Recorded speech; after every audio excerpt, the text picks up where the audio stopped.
Good morning, students. Today we will read the seventh poem of your book Beehive. The name of the poem is The Duck and the Kangaroo, and it is written by Edward Lear. Edward Lear was an English artist, illustrator, musician, author, and poet. He is known mostly for his literary nonsense in poetry and prose, especially his limericks. His first book of poems was a book of nonsense, and he is remembered for his humorous poems such as The Owl and the Pussycat. So, dear students, before starting the poem, let us see a small introduction of the poem. The poem elaborates the desire of a duck confined within the limits of the pond to go beyond and travel the world like the kangaroo did. The duck requests the kangaroo to take it on a trip and find a solution to the problems which the kangaroo would face. So, dear students, it is a humorous poem written by Edward Lear, and in this poem, the poet wants to tell us that we can let the tedious work done by others through our sweet and polite behavior. The comic elements are increased in the poem through the dialogues of the duck and the kangaroo. So, let us read the poem. This is the first stanza of your poem. Said the duck to the kangaroo, "Good gracious, how you hop over the fields and the water too, as if you never would stop. My life is a bore in this nasty pond." Nasty means dull, dirty. And I long means desire. I desire to go out in the world beyond. I wish I could hope like you, said the duck to the kangaroo. So, here in this stanza, the speaker is the duck and it is speaking to the kangaroo. So, the duck is surprised to see the movements of the kangaroo. It said to the kangaroo that how it could hope continuously over the fields and the water bodies. The duck's life was boring as it remained in the dirty pond all the time. It wanted a change. The duck wished to see the world beyond the limits of the pond. Beyond the limits of the pond means he wanted to go out of the pond, he wanted some change. So it wishes that it could also hope like the kangaroo. So let us see the rhyme scheme of the stanza.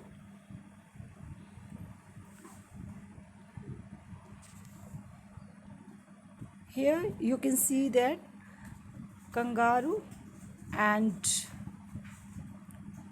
two are rhyming, and at last you and kangaroo are also rhyming with kangaroo, and hope and stop are rhyming, so we will give it B. Pond and beyond are rhyming, so it is C. So rhyme scheme is A B C C A. This is the rhyming scheme. Now, dear students, I am telling you the literary devices which are used here. See the stanza. Here you can see good G and gracious G. Here G consonant sound is repeated, and here how, ho. Here H consonant sound is repeated. So it is alliteration, literary device.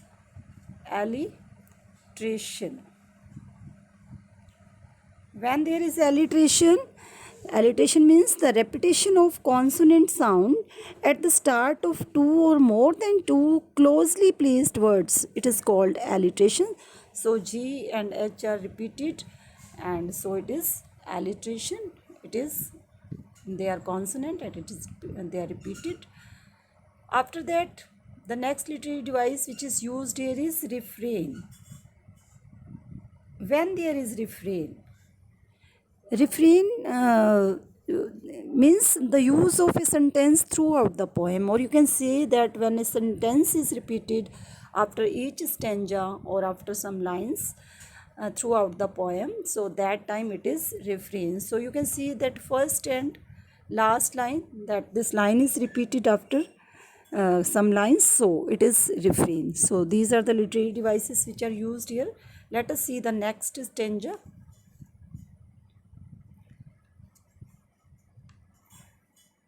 This is the next stanza of your poem. Please give me a ride on your back, said the duck to the kangaroo. I would sit quite still, still means calm, and say nothing but quack the whole of the long day through, and we would go to the D and the Jelly Bolly. D and Jelly Bolly are the name of the places. These are the imaginary places. Over the land and over the sea, please take me a ride, or do, said the duck to the kangaroo. So, here you can see again the speaker is duck, it is speaking to the kangaroo. So, the duck requested the kangaroo to give it a ride on its back, and it promised that it would sit quietly, it would sit calm, still, and would quake all the day. Quake means sound made by the duck. So duck tells the places that they would visit as D and Jelly Bolly, and it also said that they would hope, they would jump over the land and the sea. Here hope means jump. So see again the rhyming scheme. At last you can see that back and quake are rhyming with each other. We will give it A. After that you can see kangaroo, B, through, B, and last do, B, and kangaroo, B. They are rhyming with each other, so we will give B. After that Lee and C are rhyming with each other, so we will give it C. So the rhyming scheme here is A, B, A, B, C, C, B, B. This is the rhyming scheme. After that, literary device, when we talk about the literary device, here you can see sit, S, still, S, and C, S. S sound is repeated, S consonant sound is repeated. So here it is alliteration. Now see the next passage. Again here you can see that refrain is also there, because here you can see said the duck to the kangaroo, it is repeated after some lines again, so refrain is also there. Let us see the third stanza of the poem. See the third stanza. Said the kangaroo to the duck. Now you can see the speaker is the kangaroo. Said the kangaroo to the duck, this requires some little reflection. Reflection means thought. Perhaps on the whole it might bring me luck, and there seems but one objection, which is, if you will let me speak so bold, your feet are unpleasantly wet and cold, and would probably give me the rheumatiz, said the kangaroo.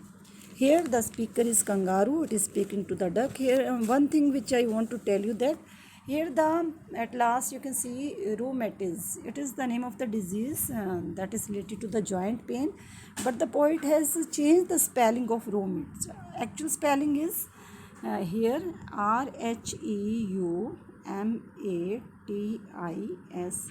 rheumatism.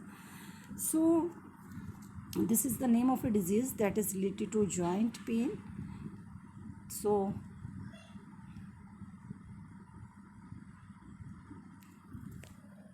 here the kangaroo replied that it had to think over it. Reflection means thought over it, and this idea could be good for him. It could bring it luck, bring the kangaroo a luck, but it had an objection. The kangaroo had an objection that the duck's wet and cold feet could give the kangaroo a disease of rheumatism.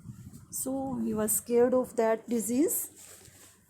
See the rhyming scheme of the stanza. Again, here you can see that duck and luck are rhyming with each other. After that, reflection and objection are rhyming with each other. Bold and cold.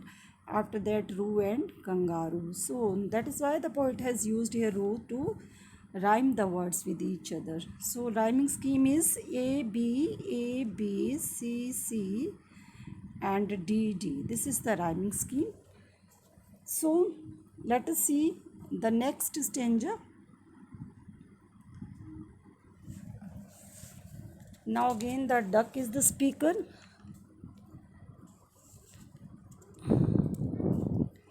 Said the duck, as I sat on the rocks. I have thought over that completely, and I bought 4 pairs of worsted socks which fit my web fit neatly. And to keep out the cold, I have bought a cloak. Cloak means loose garment like a gown. And every day a cigar I'll smoke, all to follow my own dear true love of a kangaroo. Here, worsted means warm woolen socks. So here the speaker is again duck. So duck said that as it sat on the rock during the daytime, and it had thought over the problems which the kangaroo was telling. So in order to avoid those problems, it had bought 4 pair of worsted socks. Worsted means woolen socks, which fitted its webbed feet. And in order to stay warm, and it could wear a cloak, a loose garment which is like a gown. And it said that it would also smoke a cigar every day.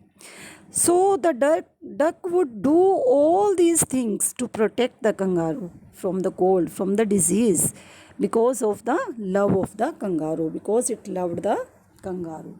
So again, students, see the rhyme scheme. Here you can see that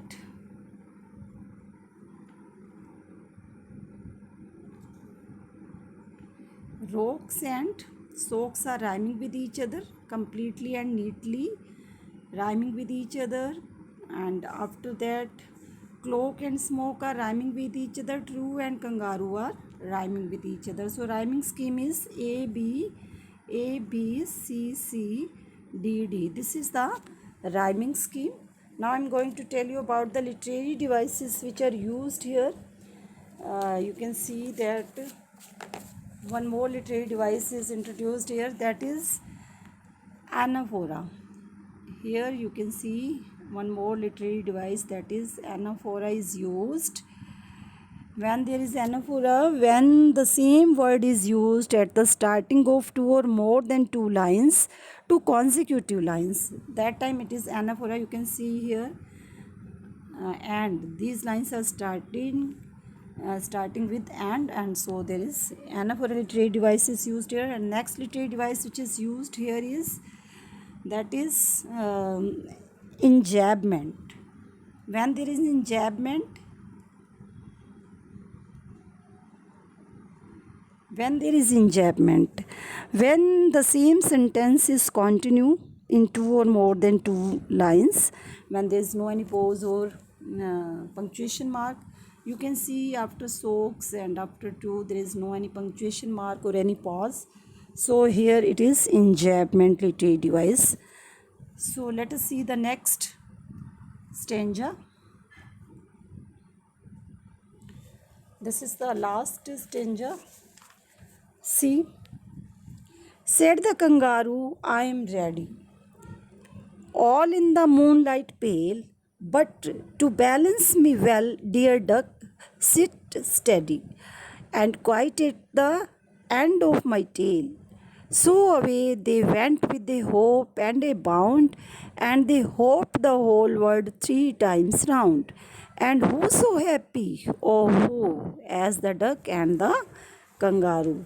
So here the speaker is kangaroo. In the very first line you can see. So whatever the duck told the kangaroo that it had purchased woolen socks and cloak. It would wear cloak and it would smoke cigar. So the kangaroo was satisfied with all the duck's response. With the duck's response, it was quite satisfied and got ready for the ride at night time. So he said that when the sky was filled with the pale light of the moon, that time they would start the riding, and they started their trip with a hop and bound. The kangaroo asked the duck to hold it firmly. The duck sat on the tail of the kangaroo, and kangaroo told the duck to hold the tail firmly. And they traveled round the world 3 times, and both of them enjoyed each other's company. So this was the last stanza. So see the rhyming scheme again. Here you can see that ready and steady are rhyming with each other, and pale and tail are rhyming, bound and round are rhyming, and who and kangaroo are rhyming. So rhyming scheme is A B C C D D. This is the rhyming scheme. After that I am going to tell you the literary devices which are used here. Again you can see that these lines are started with and, so there is anaphora literary device is used here. After that you can see that but, balance, B consonant sound is repeated. After that deer, duck, D consonant sound is repeated. After that whole world, W consonant sound is repeated. So there is alliteration. Alliteration is also there. So this was the poem. So you have seen yourself, dear students, कि those who are generous in appreciating the capabilities of the others always win. Admiration and politeness are the positive qualities that make others comfortable. These qualities help to win good friends and make our life enjoyable and worth living. So read the poem again, and these are some literary devices I have given here. You can see. After that, read it again. Thank you.